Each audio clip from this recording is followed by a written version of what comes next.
They not only killed this kid, but they brutally killed him. The Trinitarios, what they don't have in numbers, they will make up in sheer violence. Like a paramilitary organization with divisions. That's right on the damn money, machete and all. You gotta be a man, like a real man, if you want to be a real Trinitario. No one deserves to be killed the way that Junior Guzman was killed. When I saw it, the first thing that went in my head was like, wow, that's crazy. This is all caught on camera. Like, these guys are nuts. That was just a bad, very bad representation of what Trinitarios is. Why did you decide to kill this 15-year-old boy? They recruit kids between 12 and 17. They offer them money, parties, sex. They are a problem. And once you do your first murder, you move up in the gang. This is what this gang does. They plan it out and they attack. They're like a pack of wolves. When people like criticize and say, oh, Trinitarios this, we humans too. Do I fear the neighborhood? Absolutely. Seeing what happened to Junior is just a case that something that could happen to anyone. It could have been my son, it could have been me. That's a fear Anthony Ramos and many other Belmont residents live with every day. I'm Anthony Carlo, and I'm here in the Belmont section of the Bronx, a neighborhood known for its iconic Arthur Avenue, a tourist hotspot. What brought you guys to the Bronx today? Featuring an abundance of Italian restaurants and bakeries.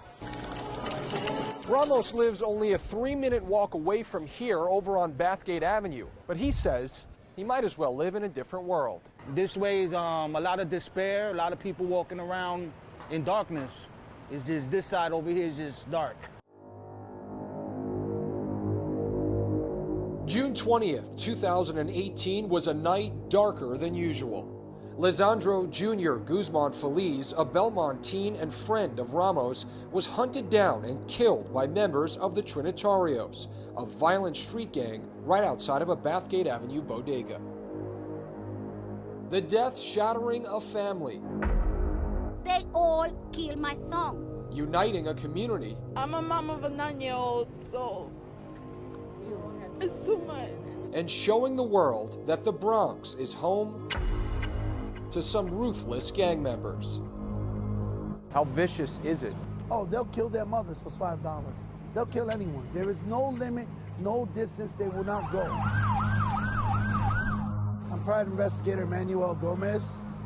I'm with Black Ops Private Investigators. They call me a Sombra Blanco, which means the white shadow. Private I. Gomez has used his experience in law enforcement and Army intelligence to track the Trinitarios in the Bronx, especially the Belmont section. You have members right now standing there, behind you, of the gang. You're in the middle of it.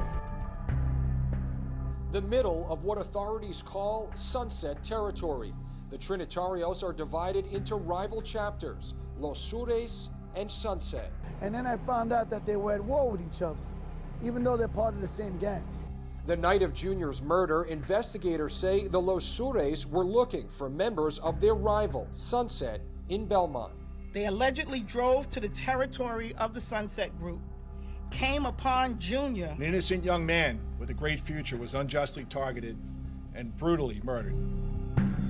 Prosecutors say the gang mistook Junior for a rival, hacking him to death using knives and a machete, the Trinitarios' weapon of choice. Their motto is, a gun runs out of bullets, but a knife never does. The thought process is anybody can pull a trigger.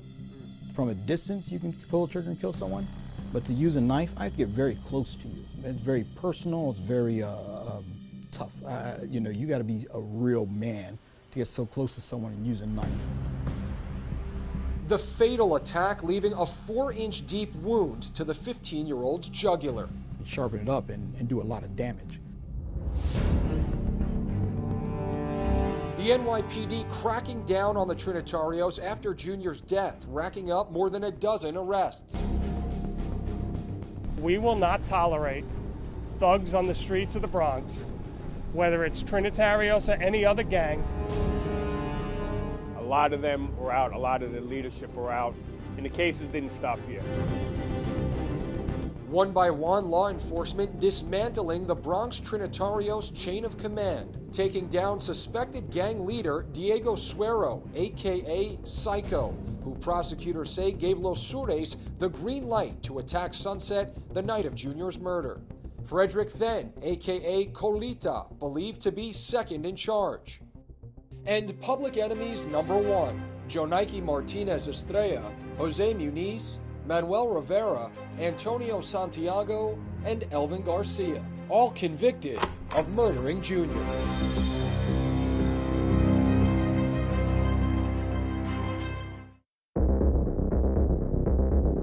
Curtis Sliwa, the founder of the Guardian Angels, a community crime-fighting group, says the gang slipped under the radar. All of a sudden, you have an incident like this with where did these guys come from? Well, guess what? This has been percolating for more than a decade because the NYPD didn't specifically crack down on them as they should have.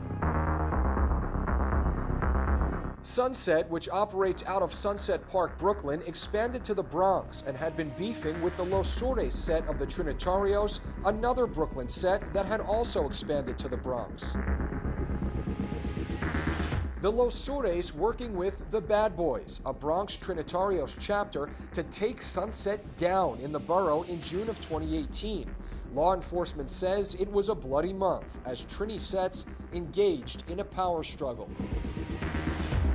This escalated. This group escalated some violence over a course of last year. And we've made arrests,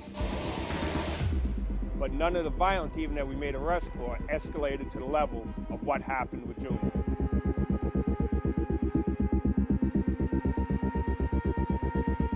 Terrence Monahan, the NYPD's chief of department, says the police had already launched investigations into the gang before Junior was killed, helping cops identify suspects once the incident happened. 2 days before Junior's life was taken, Esaid Hoke, another Bronx teen, was stabbed 16 times by suspected Trinitarios on the Bronx River Parkway. Police say some of those attackers were also involved in Junior's death. We spoke to Hoke's mother on video chat. She had to move out of the state with her son to escape the violence. See your son like that, dying in the bed. I'm glad that he made it. I'm glad that he's here with me. But that was really hard. The night of Junior's death started and finished right here on Boston Road in the Bronx, in front of the home of alleged gang leader Diego Suero, where prosecutors say the Los Sures and Bad Boys planned their attack on Sunset. But it was other parts of the tri-state where investigators tracked down and arrested many of the suspected Trinitarios linked to Junior's murder. Our own Eric Stelzer did some digging to find out how this all unfolded. More than a dozen men charged in the murder of Lisandro Guzman Feliz. All but one hit in the tri-state area. We even had one tip, came into Brooklyn, that there were 6 of them out in Paterson, New Jersey. Paterson, New Jersey, we got it to them, they went in and grabbed 6 of the individuals out there. These gang members thought they could get away. They thought they could escape. They thought that they could take that trip that's less than an hour from New York City to New Jersey and not get caught. But they did, at that safe house in Paterson, New Jersey. When the police came out, so they put a counting tape in the hot block, and then they say everybody stay in the house, nobody get out. A neighborhood in fear. Yeah, they'd be surprised. When I feel that, I think it's selling my house will move. 6 Trinitarios gang members accused of killing Junior were arrested by Paterson police in June of 2018. The gang safe house, next to where kids play and walk home from school. A year after Junior's murder, boarded up, a lock on the front door.